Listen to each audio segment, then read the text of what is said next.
Welcome back. This time we're talking about Kong, Skull Island, the latest reboot of the classic movie Monster. Unlike a lot of the remakes, including director Peter Jackson's take on the character in the 2000s, this one is not trying to remake the original 1933 film. It's using the character of King Kong, but in a new and honestly fresh way. This may be considered a spoiler and really doesn't have a huge impact on the film's story, but Legendary Entertainment is attempting to create its own unified cinematic universe like Marvel. In this case, it's MonsterVerse, where this film is actually set in the same world as 2014's Godzilla. And really, unless you're looking for it, you're probably going to miss the connections. There's one minor plot point that has a direct connection to some of the backstory from that film, and you can kind of tell if you know it that some of the ecology of this island that they are exploring has a similar feel to some of what we got to see in Godzilla. But if you're worried that they're just trying to set up future films with this movie, don't worry. This is actually a very entertaining monster disaster movie in the vein of like Jurassic Park and pretty much any other large monster movie. So if you like those kinds of films, then this is a pretty good example of them. With a very solid cast, some moderately interesting characters, some very good special effects, and some solid monster action. I'll be honest, I really did not know what to expect going into this film. You know, the original King Kong is a classic. You had the first major remake, then you had Peter Jackson's remake, which was honestly overly long and not that great a movie. This one knows what it is. It's not trying to be some kind of cinematic spectacle. It's trying to be an entertaining movie. And as such, it succeeds. The story is pretty simple. You have this exhibition going to this very strange and unexplored island. And once they get there, they meet Kong, and bad things happen to these human characters. And like with a lot of films of this genre, they can pretty well fall into one of two or three categories. In this case, we have a large enough cast that I'd say we have three categories of characters. You have your cannon fodder, who are just characters who pretty much don't get names and they die very quickly just so we can have a higher body count for the movie.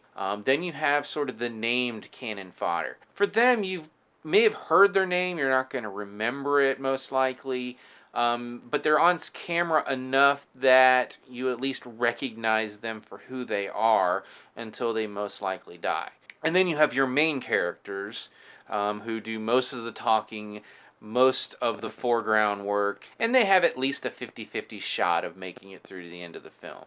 If you're looking for deep, impactful character stories, you're not going to find it here, but then again, I don't typically go to a King Kong type movie looking for that. They give us enough to know who these characters are, what their various motivations are, beyond just simple survival, and then lets the action happen. But as I said, the cast is actually very good. I mean, and varied. We have John Goodman, Samuel L. Jackson, Tom Hiddleston, Brie Larson, John C. Reilly, Toby Kebbell, and plenty of others whose names I honestly don't know, but they were all pretty good in this film. There's no bad acting in this movie. And since I mentioned Godzilla earlier in this review, and that's a film I enjoyed, but I can see how the filmmakers here learned some lessons from that movie, where a lot of the complaints were that we didn't get to see Godzilla till very late in the movie, and we really didn't get to see a whole lot of him.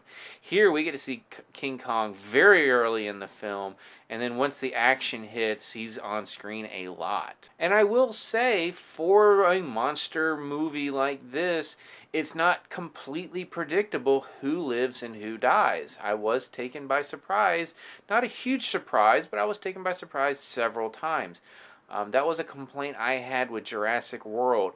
Pretty much 10 minutes into that movie, once you meet all of the main characters, you know who was going to live and who was going to die. I predicted it. I knew exactly who was going to live and who was going to die as soon as I had met all of the main characters, and I was right on every single count. For this one, honestly, I was engaged enough that I really wasn't trying to keep a tally, but if I had tried to do that early on, I would have been wrong on several occasions, both for those who lived and those who died. And I also think that them setting this film in 1973 in the immediate aftermath of the Vietnam War was an interesting choice, and they got a lot out of that, both from the characters as well as just the aesthetic with the costumes and everything else that comes with the 70s. So as I said earlier, I really didn't know what to expect from this new King Kong movie, but it honestly delivered pretty much everything I would want from a new Kong film that's not trying to be beholden to the original film and feels free to tell a new story. And this was a story that I honestly enjoyed and really enjoyed this film.